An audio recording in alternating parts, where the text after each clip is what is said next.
যখন একটা মানুষ ইন্তেকাল করে তখন তার থেকে একটা রুহ শুধু বের হয়ে যায়, যে রুহটা কথা বলতে পারে, যে রুহটা মানুষের শরীরে থাকা অবস্থায় তার কথা বলার ক্ষমতা থাকে, শুধুমাত্র কথা বলার ক্ষমতা থাকে। এর অর্থ সে শোনে না তা না, মৃত ব্যক্তি শোনে না এটা ঠিক না, সমস্ত কথা শুনে।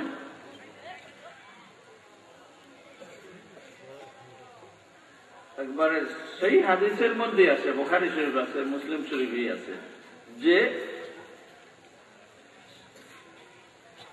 দাফন করার পরে যখন মানুষগুলো চলে যায় তাদের জুতার আওয়াজ যতক্ষণ পর্যন্ত শুনে, আওয়াজটা আসে ততক্ষণ পর্যন্ত সে শুনে। মানে জুতার আওয়াজ শোনা অর্থ হলো তারা এখন আর কেউ নাই, ঠিক না? যতক্ষণ জুতার আওয়াজটা বন্ধ হওয়া অর্থ হলো এখন আর কেউ রইল না বাকি। যাদের সম্বন্ধে ভাবছিল এতক্ষণ এরা আমার সাথে যাবে, তারা কিন্তু কেউ নাই।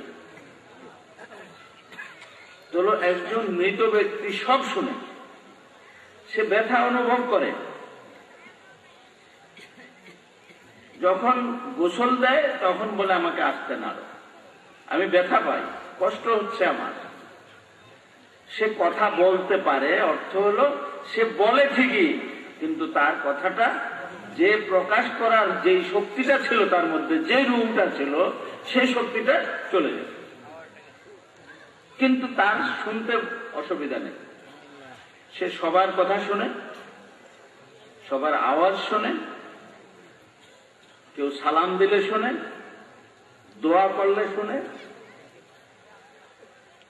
তার জন্য যদি কেউ সদকা দেয়, কেউ যদি দান খয়রাত করে, এগুলো যখন পৌঁছে সে দেখে।